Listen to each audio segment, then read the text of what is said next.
కథ సారాంశం. ఒక చిన్న గ్రామంలో తన చిన్న తప్పు వల్ల పెద్ద నష్టం జరిగినప్పుడు నిజం చెప్పడం ద్వారా ఆ సమస్యను ఎలా పరిష్కరించవచ్చో ఒక అజాగ్రత్త బాలుడు నేర్చుకుంటాడు.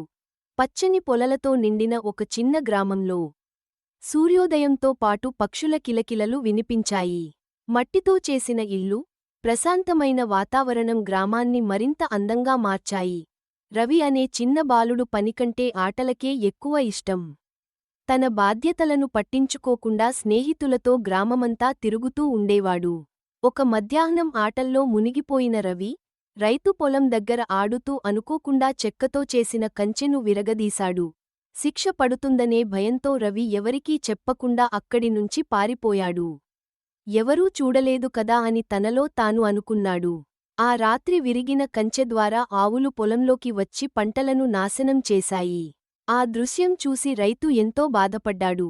మరుసటి రోజు గ్రామస్థులంతా ఈ నష్టంపై చర్చించడానికి సమావేశమయ్యారు. రవి మౌనంగా నిలబడి, మనసులో బాధతో తడబడిపోయాడు.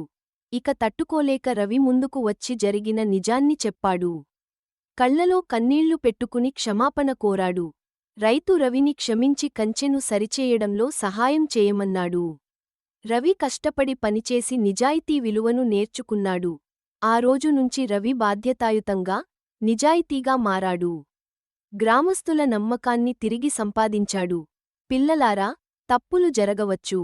కానీ నిజం చెప్పే ధైర్యమే వాటిని సరిదిద్దే మార్గం. నిజాయితీతోనే నమ్మకం నిలబడుతుంది. నీతి, నిజాయితీ మరియు బాధ్యత మనపై నమ్మకాన్ని పెంచుతాయి.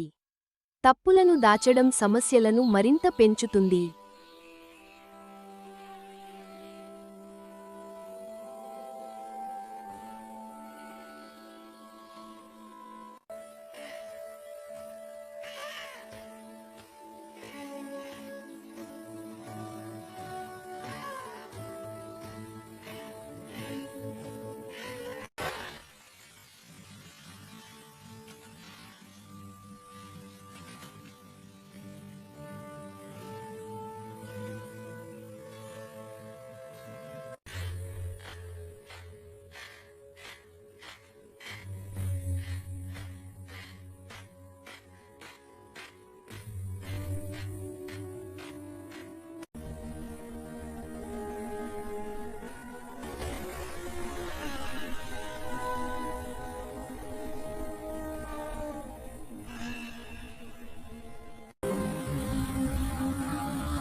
Guilt anymore. I need to confess the truth. Please, forgive me. I forgive you, Ravi. Let's fix this fence together. You'll learn the value of honesty through hard work.